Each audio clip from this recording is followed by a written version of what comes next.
que é Hebreus capítulo 2.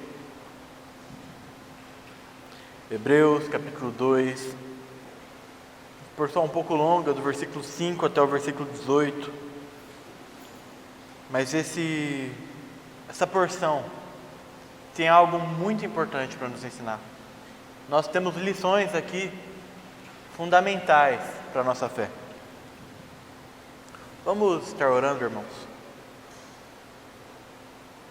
Pai, muito obrigado, porque temos este privilégio, Pai, de estarmos reunidos juntos, debaixo do nome santo de Jesus Cristo, Pai. Oh, Pai, como carecemos, Pai, do Teu falar, Pai, do Teu agir, Pai. Pai, sabemos que esta reunião sem o Teu falar, Pai, é uma reunião sem nenhum valor, Pai. Sem o Teu falar, Pai, estaremos aqui apenas num simples ajuntamento, Pai. Mas, Pai, que seja a Tua palavra comunicando aos nossos corações, Pai.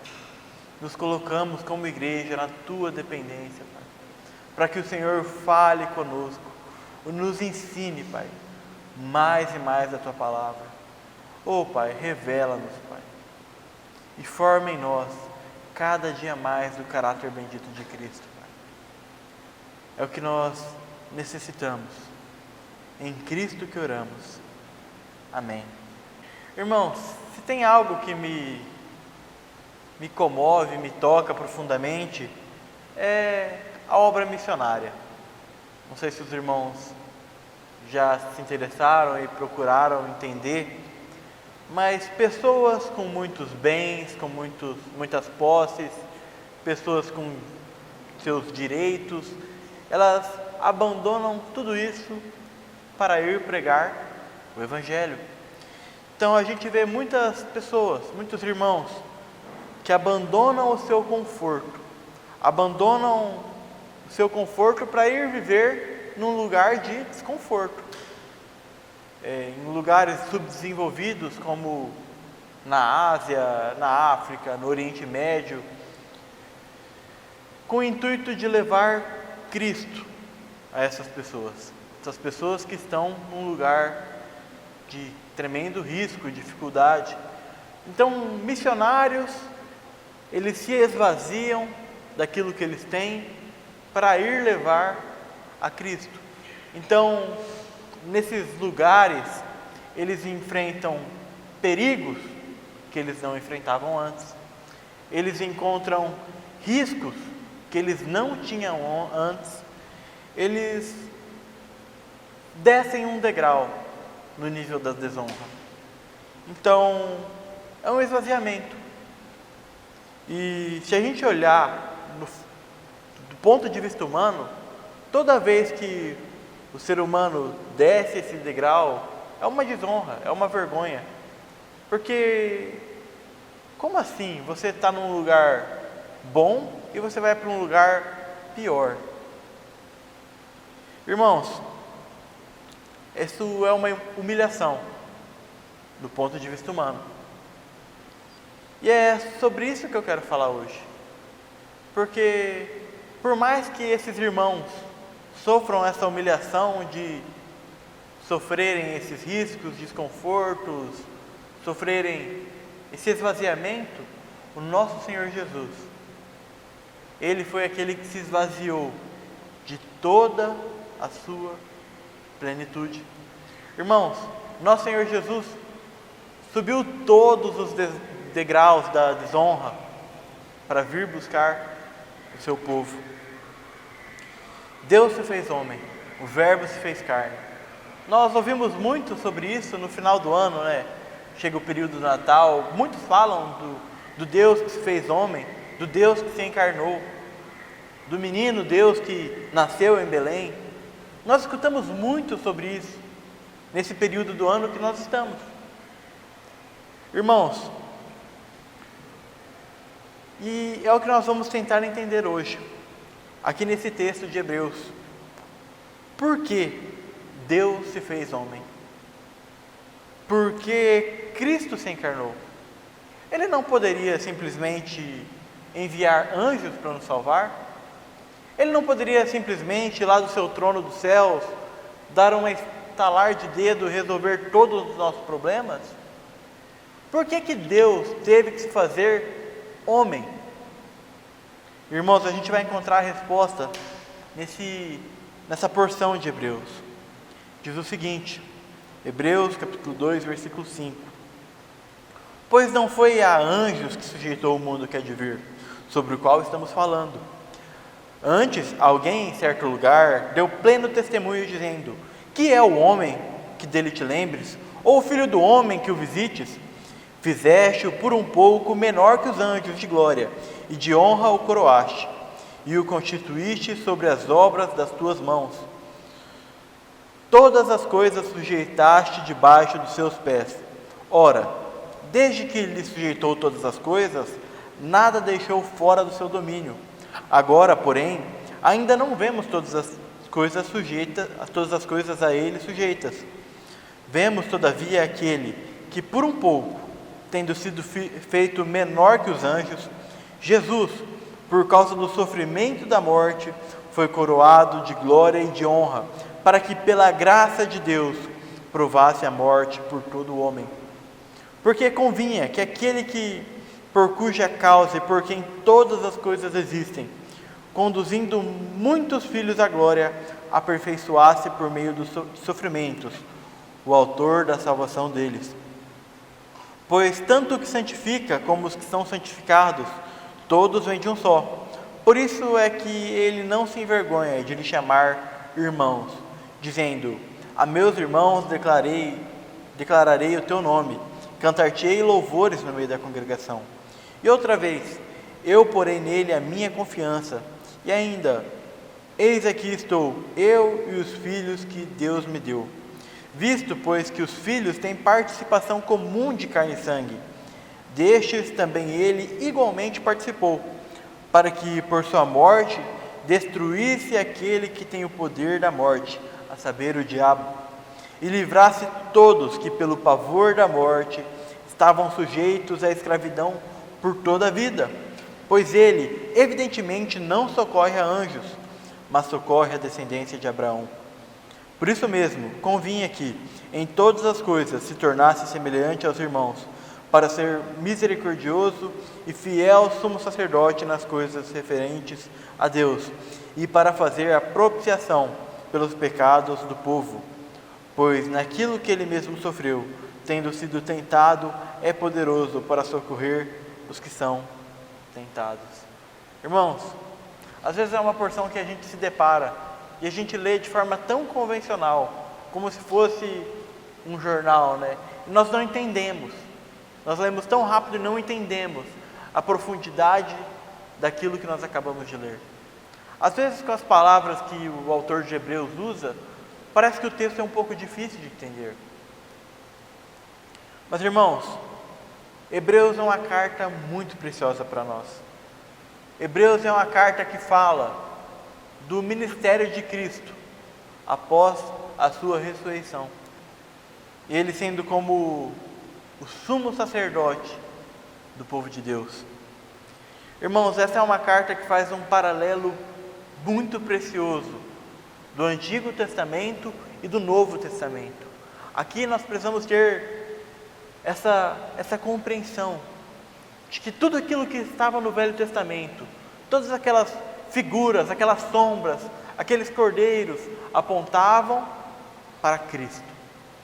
É por isso que essa carta de Hebreus, que foi escrita para judeus, para hebreus, ela é tão preciosa para nós. Porque essa é uma carta que retrata, que exalta a centralidade da pessoa e da obra de Cristo. E a proposta da carta de Hebreus, irmãos, é mostrar que Cristo é superior. Cristo é superior a anjos, Cristo é superior aos profetas, Cristo é superior a Moisés, e que o sacrifício e a obra de Cristo é superior ao sacrifício de bodes e de ovelhas, aos sacrifícios da velha aliança. Cristo é superior.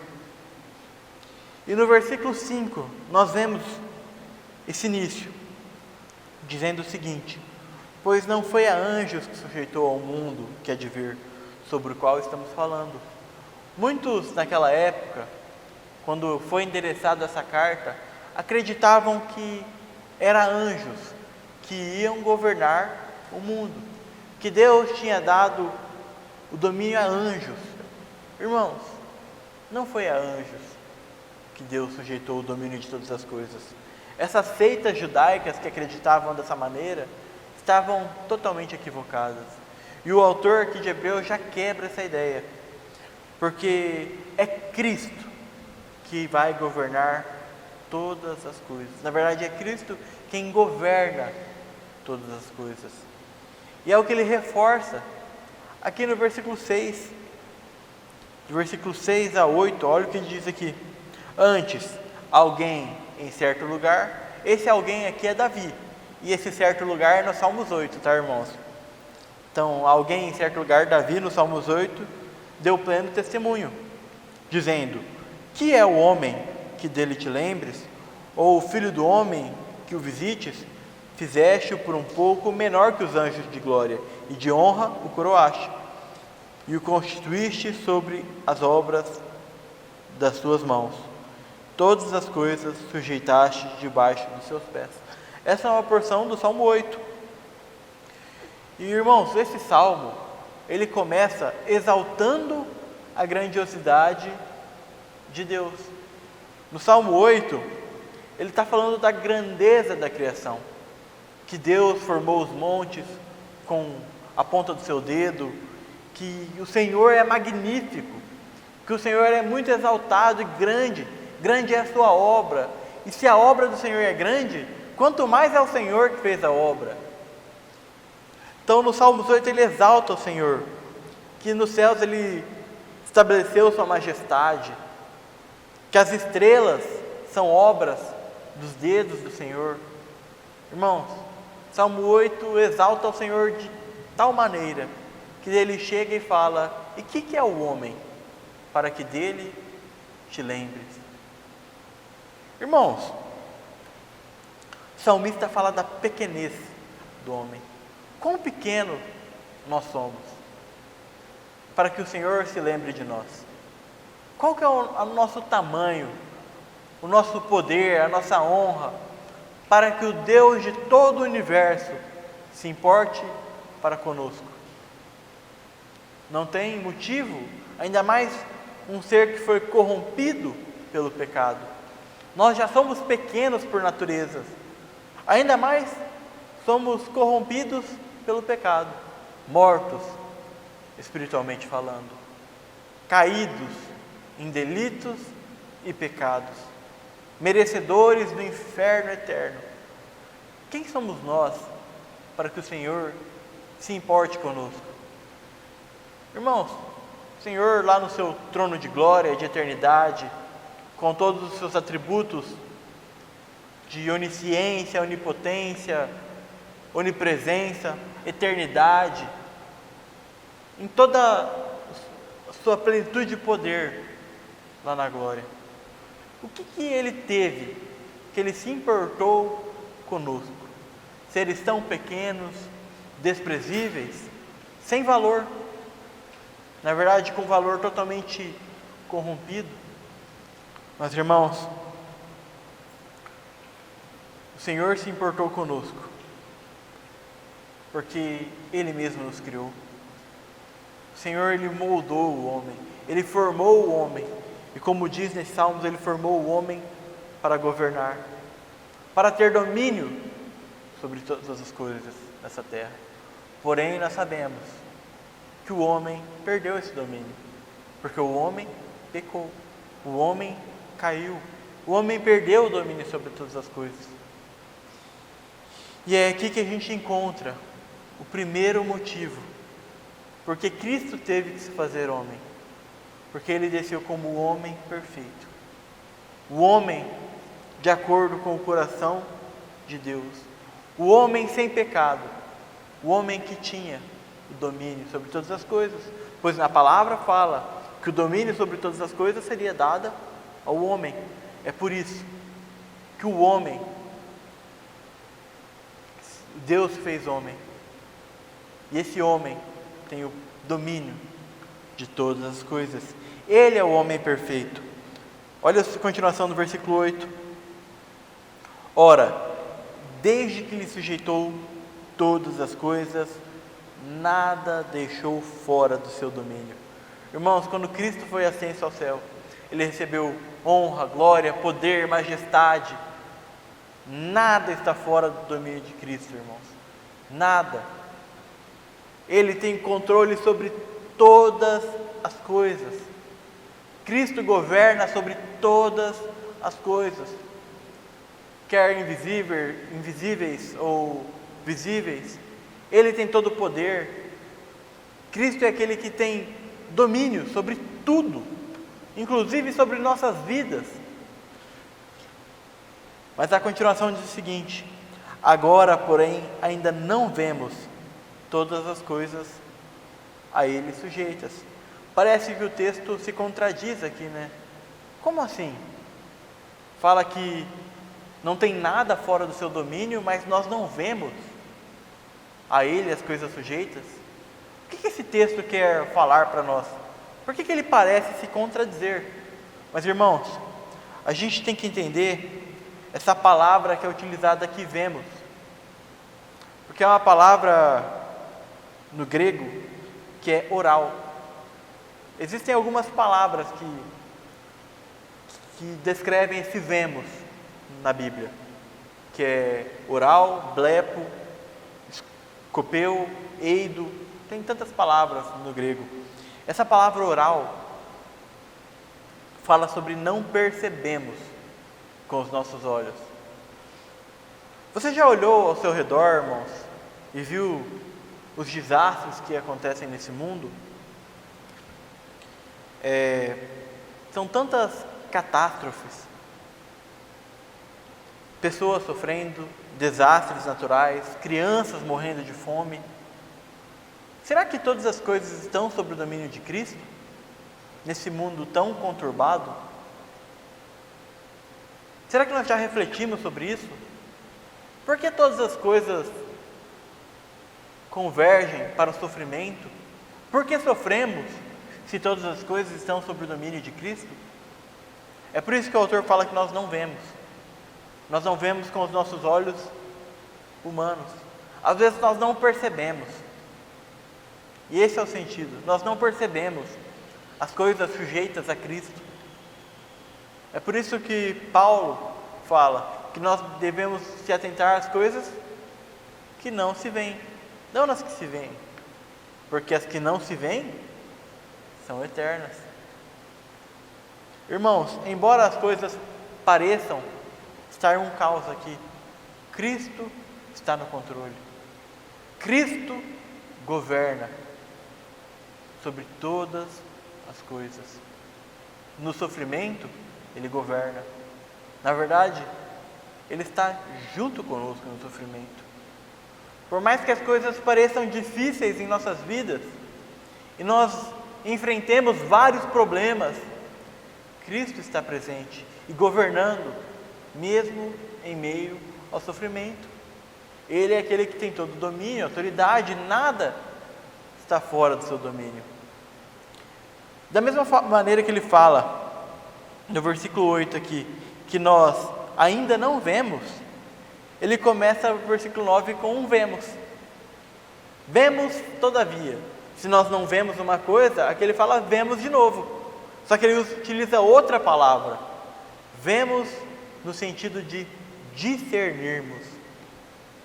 Nós não vemos com os nossos olhos, mas uma coisa nós discernimos: aquele que por um pouco, tendo sido feito menor que os anjos, Jesus, por causa do sofrimento da morte, foi coroado de glória e de honra, para que pela graça de Deus provasse a morte por todo o homem. Irmãos, aquele que por um breve momento, porque ele se encarnou, foi feito menor que os anjos. Como eu disse, muitos criam naquela época que os anjos governavam tudo. Ele se fez menor e se fez inferior que os anjos. Por quê? Anjos não adoecem, anjos não possuem cansaço, Anjos não estão limitados geograficamente. Anjos têm livre acesso ao trono de Deus, fisicamente. Mas o Deus do universo se fez humano. E quando Ele se faz humano, se faz consubstância conosco, Ele perde. Não que Ele perde, mas Ele se esvazia desses atributos. Então Ele se torna fraco, cheio de fraquezas, cheio de dificuldades, para morrer. O Logos se fez homem como nós. Irmãos, esse é um dos mistérios da Escritura. Como pode, 100% Deus, 100% homem, Ele se fez carne. E pela graça de Deus, provou o sofrimento de morte por todos nós. Oh, irmãos, isso é muito grande. Ele se esvaziou dos seus atributos. Olha o que diz em Filipenses. Deixa marcado aqui, irmãos. Filipenses capítulo 2.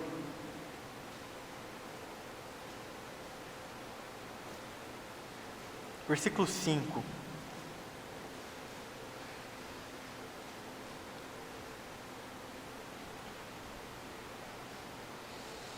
Filipenses capítulo 2, versículo 5, diz o seguinte: tende em vós o mesmo sentimento que houve também em Cristo Jesus, pois Ele, subsistindo em forma de Deus, não julgou como usurpação o ser igual a Deus. Antes, a si mesmo se esvaziou, assumindo a forma de servo, tornando-se em semelhança de homens e reconhecido em figura humana. A si mesmo se humilhou, tornando-se obediente até a morte, e morte de cruz. Pelo que também Deus o exaltou sobremaneira e lhe deu o nome que está acima de todo nome, para que ao nome de Jesus se dobre todo o joelho, nos céus, na terra e debaixo da terra, e toda língua confesse que Jesus Cristo é o Senhor, para a glória de Deus Pai. Que texto, irmãos! Ele não julgou como usurpação ser igual a Deus. Antes, a si mesmo se esvaziou até a morte de cruz, uma morte desonrosa, uma tortura em forma de humilhação que levava a pessoa até as últimas consequências, morrendo de forma tão humilhante, em nudez, em desonra. Era como se o Império Romano erguesse o criminoso para que o Império Romano mostrasse que ele tinha poder. Era como se fosse um troféu sendo erguido pelos homens. Olha, que nós matamos este pior dos criminosos. Essa foi a morte que o nosso Senhor Jesus sofreu. Tamanha desonra. O Deus de toda a glória, de toda a honra, morreu de forma tão desonrosa. Por quê, irmãos? Por que ele morreu de forma tão desonrosa? Por que ele sofreu dessa morte de vergonha? Porque aquela morte não era a morte dele, irmãos. Pela graça de Deus, provasse a morte de todo homem. Aquela morte era a nossa morte. Aquela morte de desonra era a morte que nós merecíamos. Ou você acha que nós merecíamos alguma coisa boa? Nós estávamos condenados, irmãos, em nossos delitos e pecados. Mas Cristo, Ele veio para imputar a sua justiça em nossas vidas. Nós que éramos merecedores da morte eterna, nós que éramos merecedores da humilhação eterna, mas Ele passou em nosso lugar a humilhação e a morte, irmãos. Deus interviu na nossa história. Ele nos enviou Cristo, irmãos. Ele enviou o seu Filho, para que todo aquele que nele crê não pereça essa morte, não pereça, não caia nessa tão desonrosa morte. Isso é a graça de Deus. Pela sua graça Ele enviou o seu Filho. A encarnação é a maior prova de Deus, que Ele deu o seu amor para nós. Não tem como Deus demonstrar o seu amor de forma maior, irmãos, do que esta. Ele enviou o seu próprio Filho, Jesus. Essa é Esse é o motivo que ele demonstra o seu amor. E aqui a gente encontra o segundo motivo. O primeiro motivo a gente viu que um homem precisava governar. O segundo motivo é porque um sacrifício era necessário. O segundo motivo de Cristo se fazer homem, um sacrifício era necessário. E não um simples sacrifício, mas o sacrifício perfeito. Tem uma analogia muito interessante do criminoso. Imaginem a cena de um homem muito perverso, um criminoso genocida, uma pessoa extremamente ruim, que descumpriu diversas leis. E esse homem, ele matou alguém da sua família, matou pessoas importantes para você. Então você captura esse homem e você leva ele à polícia e eles vão julgar esse homem. E o juiz, na hora de julgar esse genocida, esse depravado, essa pessoa que infringiu diversas leis, ele chega no infrator e fala: veja que você realmente descumpriu diversas leis, mas como eu sou um juiz bom, eu vou te liberar, pode ir para sua casa. Irmãos, se esse juiz fizesse isso, ele seria um juiz totalmente corrupto, um juiz totalmente perdido, um juiz que seria até pior que o próprio criminoso. Como pode? Há uma lei a ser seguida, há uma regra a ser cumprida, há uma Constituição. E é por isso, irmãos, que Cristo veio. Porque se apenas exigia morte, se apenas exigia sangue derramado, sangue precisava ser derramado. E Deus é coerente com a sua própria justiça. Ele não poderia, irmãos, simplesmente olhar lá do céu e falar: todo mundo pode subir, está aberta a porteira aqui, vem todo mundo. Não. Se ele fizesse isso, ele estaria indo contra a sua própria justiça. É por isso que um sacrifício era necessário. Um cordeiro perfeito era necessário. Um sacrifício substitutível, irmão. Ele foi o nosso cordeiro perfeito. Ele foi aquele que fez aquele sacrifício de uma vez por todas. Deus oferece o seu próprio Filho como cordeiro, o cordeiro de Deus que tira o pecado do mundo. 100% homem, 100% Deus. E é aqui que a gente encontra algo que é um mistério na palavra. O autor da vida morre. O Deus eterno morre. Como pode? Isso nós não entendemos. E nem precisamos entender. Mas Deus que morre até as últimas consequências. Claro que a morte não o pôde conter e ele ressuscitou. Verdadeiramente ressuscitou. Mas, irmãos, essa morte tão horrenda, ela de fato, como muitos dizem, que ela mostra o tamanho da consideração de Deus pelos seus filhos.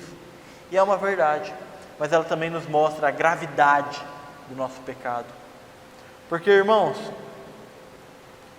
poderiam ser sacrificados inúmeros animais que não resolveriam o nosso caso.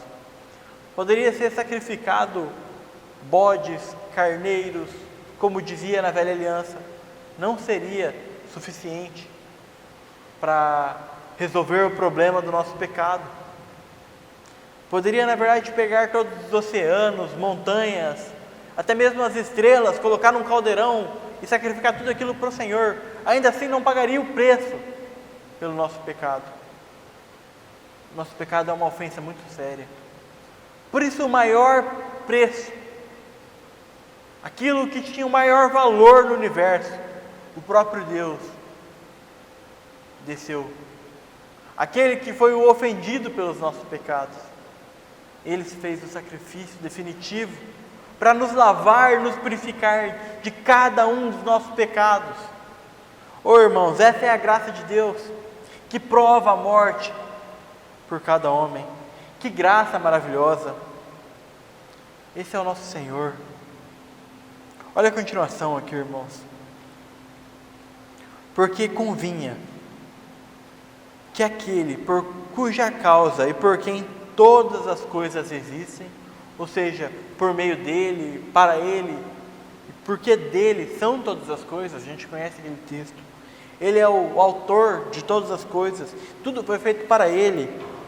Então, aquele por cuja causa e por quem todas as coisas existem, tudo existe por causa dele, irmãos, conduzindo muitos filhos à glória, aperfeiçoasse por meio de sofrimentos o autor da salvação deles. Então Deus, por meio de sofrimentos, aperfeiçoou o Filho. Irmãos, aqui não fala que Cristo foi aperfeiçoado no sentido moral, até porque Ele era perfeito. Ele sempre foi o Cordeiro perfeito. Ele não tinha pecado. Ele não tinha do que ser aperfeiçoado no sentido moral. Mas, irmãos, fala que Ele foi aperfeiçoado, não porque Ele tinha defeitos, porque Ele é perfeito em essência. Mas Ele foi aperfeiçoado em qualificação. Ou seja, Ele como homem se tornou inteiramente apropriado a ser o nosso sumo sacerdote, que se compadece das nossas fraquezas, pois Ele sofreu como um de nós. É por isso que Ele é o autor da salvação. O que significa a palavra autor? Autor é aquele que projeta e que executa. Ele é o autor da salvação. Irmãos, nós não temos parte nisso. Nós não fizemos por merecer a nossa salvação. O autor é aquele que, quando faz um quadro, faz uma escultura, ele coloca lá a sua assinatura. Irmãos, na nossa salvação nós não colocamos a nossa assinatura. Ele é o autor da nossa salvação. Nós não temos o que fazer para alcançar a salvação. Nós não temos parte nisso. Ele é o autor da salvação. Ele é o perfeito sumo sacerdote, como também o perfeito sacrifício. Aquele que se ofereceu como cordeiro, sendo Ele mesmo o cordeiro. Irmãos, Ele se tornou perfeito como o sumo sacerdote. Aquele que cumpriu tudo, à risca do Velho Testamento, sendo a realidade de todas aquelas figuras que estavam apenas apontando para a realidade do Velho Testamento. Ele era a realidade, irmãos. Ele veio como perfeito. Versículo 10. Nós acabamos de ler. Esse é o terceiro motivo. Versículo 11 até o versículo 13. Diz o seguinte: pois tanto que santifica como os que são santificados, todos vêm de um só. Por isso é que ele não se envergonha de lhes chamar irmãos, dizendo: a meus irmãos declararei o teu nome, cantar-te-ei louvores no meio da congregação. E outra vez, eu porei nele a minha confiança. E ainda, eis aqui estou, eu e os filhos que Deus me deu. Aqui ele cita 3 versículos. Isaías 8, 17 e 18 e Salmos 22, versículo 22. O que ele está dizendo aqui, irmãos? Ele está nos mostrando que nós somos da família de Deus. Eis aqui os filhos que Deus me deu. Nós somos dados ao Senhor. Nós somos da família do Senhor. Esse foi o 4º motivo, porque Cristo se fez carne. Porque nós, como carne, poderíamos se tornar da família de Deus. C.S. Lewis, ele tem uma frase muito importante que diz que o Filho de Deus se tornou homem, para que os homens se tornassem filhos de Deus. E é por isso, irmãos, que todo aquele que nele crê se torna família de Deus. João capítulo 1, versículo 12 diz o seguinte: mas a todos quantos o receberam, deu-lhes o poder de serem feitos filhos de Deus, a saber, os que creem em seu nome. Então aqueles que creem no nome de Cristo se tornam, têm o direito de se tornarem filhos de Deus, da família bendita do Senhor. Irmãos, esse é o quarto motivo, porque ele se tornou carne. E a continuação disso está no versículo posterior. Olha aqui que diz: pois tanto que santifica versículo 14. Visto, pois, que os filhos têm participação comum de carne e sangue. Então os filhos de Deus têm o quê? Carne e sangue. Disso Cristo também participou. Ele se tornou homem para que nós, como homens, pudéssemos nos tornar filhos de Deus, nos tornássemos família de Deus. Destes também ele igualmente participou, para que por sua morte destruísse aquele que tem o poder da morte, a saber, o diabo. Aqui está o quinto motivo, irmãos. Por que ele se fez homem? Para morrer. Porque Deus não pode morrer. Deus é eterno. E ele se esvaziou disso, se tornou como homem. Porque por meio da sua morte, ele destruiu aquele que tem o poder da morte. Tem um livro de John Owen, tem um nome muito interessante, que fala: a morte da morte na morte de Cristo na cruz. A morte da morte na morte de Cristo na cruz. Interessante. É por isso que Paulo fala: tragada foi a morte pela vitória. Onde está, ó morte, a tua vitória? Onde está, ó morte, o teu aguilhão? O aguilhão da morte é o pecado, e a força do pecado é a lei. Graças a Deus que Deus nos dá a vitória por intermédio de nosso Senhor Jesus Cristo. Oh, irmãos, que texto precioso! O nosso Senhor venceu a morte por meio da sua morte. E Ele ressuscitou. Essa foi a maneira que Ele venceu a morte. Ele ressuscitou. A morte não pôde conter. Como poderia a morte conter o autor da vida? Como a morte poderia manter no seu sepulcro aquele que é a vida eterna? O nosso Senhor venceu a morte. Cristo veio para vencer a morte por meio da sua morte. Ele já veio com esse objetivo, irmãos. A cruz não foi um percalço no meio do caminho. Não foi algo que apareceu de surpresa para o Senhor, onde Ele desceu e, nossa, me traíram, eu vou até a morte. Isso foi um percalço, foi uma surpresa. Isso não estava nos planos. Não, irmãos. Na verdade, a morte e a cruz foi exatamente o plano por qual Deus fez homem. O motivo principal foi esse. Não foi uma falha no caminho, mas foi o motivo. Ele se fez homem para morrer. E morrendo, vencendo a morte. Oh, irmãos, versículo 15: e por a morte estar morta, por a morte estar destruída, olha como ele continua: e livrasse todos que pelo pavor da morte estavam sujeitos à escravidão por toda a vida. Nós estávamos sujeitos à escravidão pelo pavor da morte, essa morte que nos traz tanta aflição. Você pode perguntar para qualquer pessoa se ela tem medo da morte, irmão. Muitos podem até mentir, mas o ser humano tem medo da morte. Naturalmente, o ser humano tem medo da morte. É por isso que tantas buscam diversas maneiras para se livrar disso. Buscam a imortalidade, buscam se congelar para se livrar disso. Porque a morte é uma coisa desonrosa. A morte traz um pavor para aquele que não tem Cristo. Porque ele não sabe o que vai acontecer com ele após a morte. Porque dentro do homem existe um senso de eternidade. Deus nos criou para sermos eternos. Seja morte eterna ou vida eterna.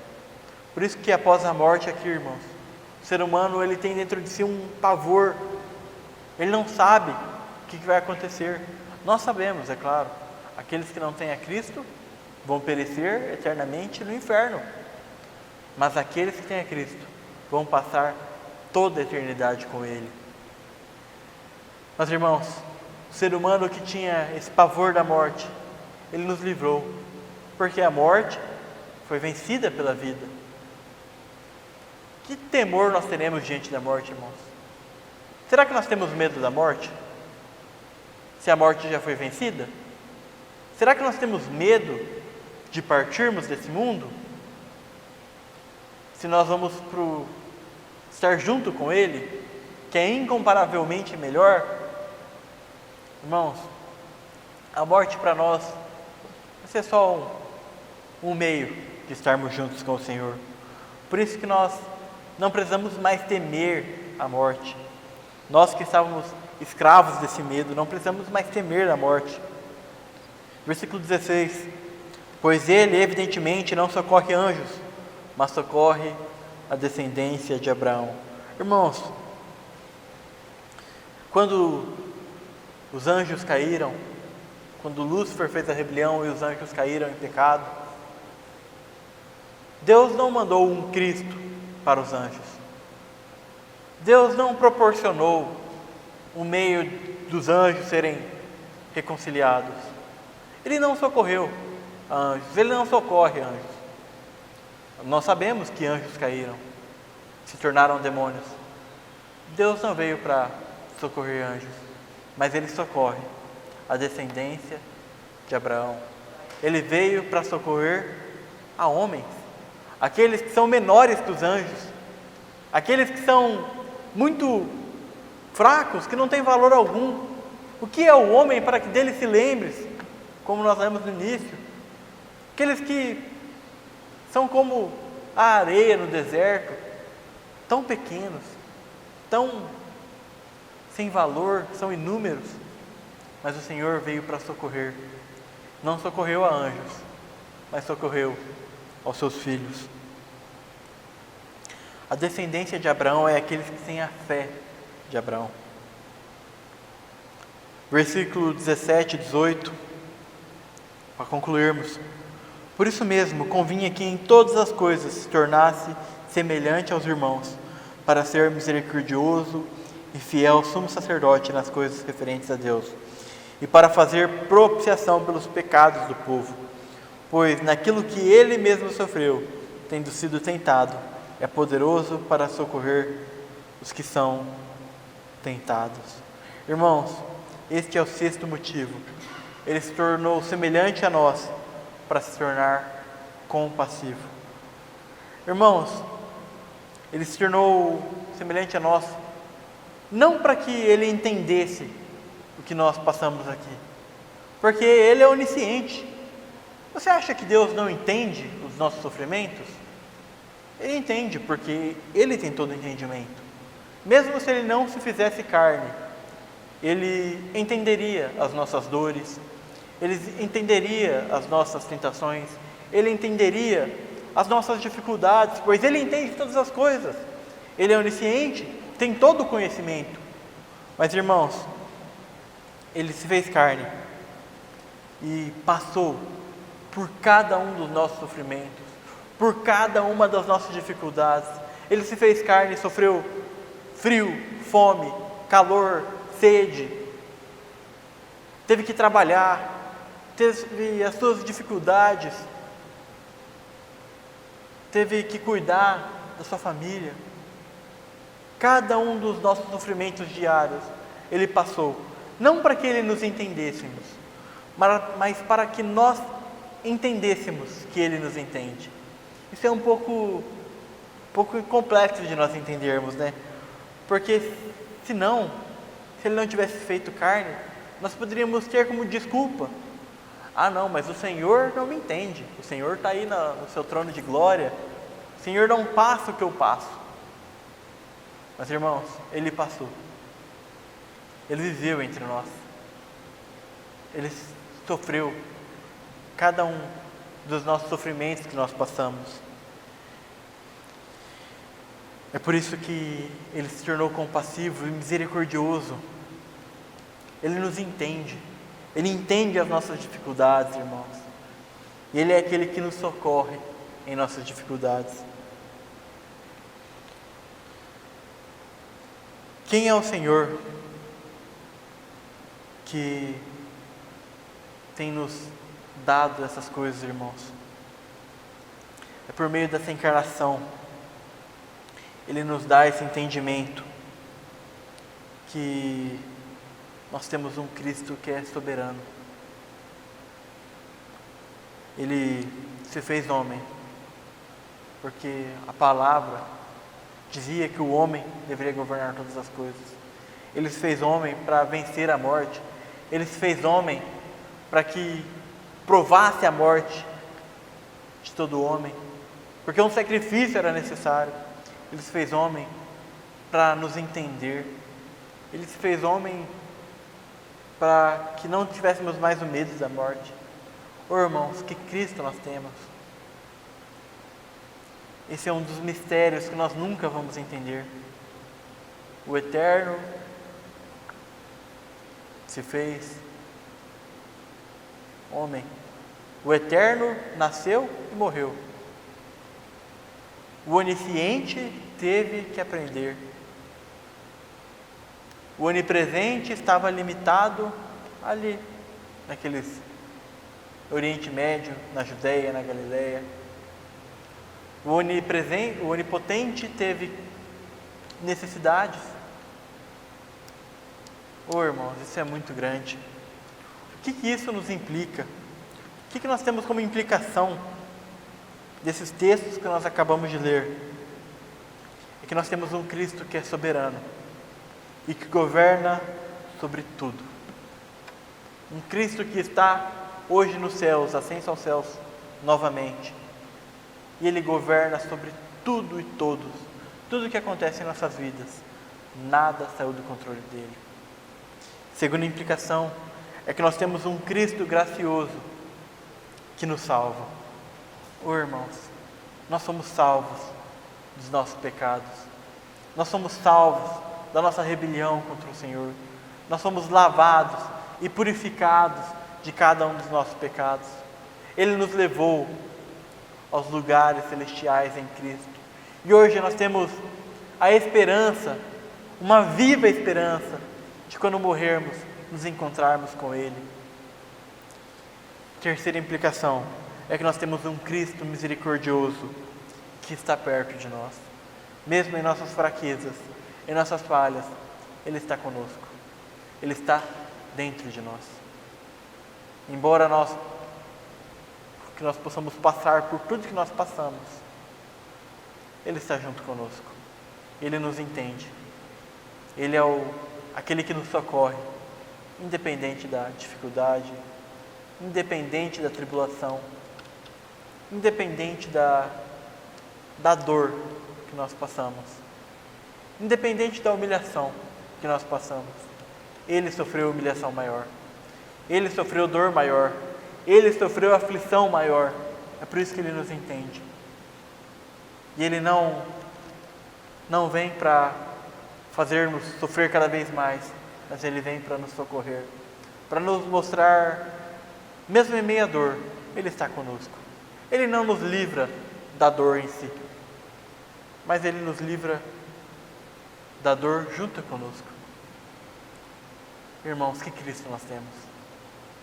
Que isso impacte os nossos corações e possamos entender a grandeza de Cristo ter se feito homem, do Verbo se fazer carne e habitar entre nós. Que nesse final de ano, onde muitos falam dessa realidade, da encarnação, nós possamos nos lembrar o porquê de Cristo ter se feito homem.